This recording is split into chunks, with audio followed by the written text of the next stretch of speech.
Hi, 8th grade. I'm going to quickly go over investigation 5.3, numbers 1 through 4. If you wanted to just pause the video right now and check your answers, you could do that. You may or may not need my full explanation, but it is here for you in case you want it. So A1, actually number 1, you had to determine whether each rule defined a function. If it did define a function, you needed to write an input-output table or create a data table that has what the output would be for every input from -3 to 3. And then if it was not a function, you did not have to make the data table, but I have put some little explanations here as to why they don't work. So for number 1, it states, letter A states multiply the input by 5 and then add 2. So this was a function because whatever you input, you get a very specific output for it. I have also combined number 2 with number 1. So you'll see my little mapping rules next to the ones that are functions. They're right above it. So this one would be written as x maps to 5x plus 2. And then as I follow the rule, when I input -3, for example, I then think to myself, -3 times 5, then add 2, and that gives me -13. I've done this for each of the inputs, -3 to 3, and you can see that every output, there's one very specific output for every input, and so you're good with the A1.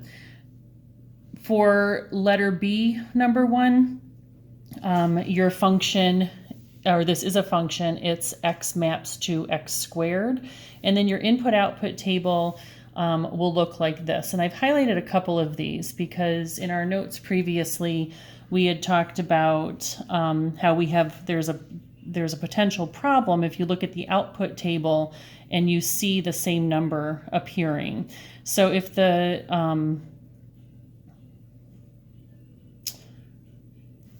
actually, I'm going to take that back really quickly. So when we were over here, we noticed that actually we had 2 different numbers, but with the same output. So that does not work. But here we notice that we have the same output with 2 different inputs, and that is actually okay because -2 maps to 4 and 2 can also map to 4. That is certainly okay because we're still following the function rule that every input has a very specific output. So that's all right with that one. The other one that is a function is 1D, and that is take the absolute value of the input and subtract 7.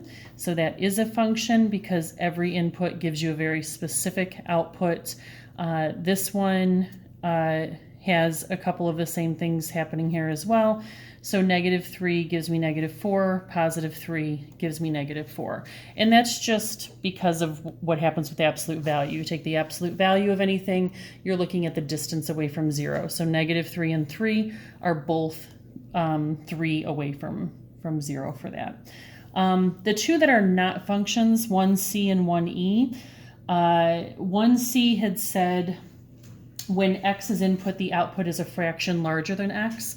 So you have kind of infinite outputs. If I were to put -3 in, I could have a half, I could have a fourth, I could have 2/3, I could have -1/2, -1/4, and it can just go on and on and on forever and ever. So there's too many outputs there. -3 or any any inputs would have many outputs that come out. And then 1E also is not a function because anything you input, the positive and the negative value of that input would be the output, and you can only have one output. For 3A and 4A, you're given function machines, and within those function machines, they have actually flip-flopped the operation. So the first function machine you're given for 3A, you take your input, multiply by 6, you get an output, and then you subtract by 5, or subtract 5 from that output. I've made a little, kind of quick function machine down here as examples. So you can see right now what my input was, what my output was. using the data table. And then I provided an example for both 3A and 4A. I've chosen the input of 5 as the example, and you can kind of see how I get my output. And then I've also used the number 7. So output of 7, they did not give you the input, they gave you the output. But the same way we kind of solve for x in an equation, you kind of do the opposite operation. So if I know that I'm ending with 7 in number 3, if I'm ending with 7 and I know the step before that was to subtract 5, I would have to add 5 to get me 12. And then the step before I had 12 was to multiply by 6, so I'd have to divide by 6 to get 2. And then I did the same thing over here with 4A. For 3B and 4B, when you input x into the system, for number 3, you have x, multiply it by 6, subtract 5. And then for 4b, it is the opposite. So you have x,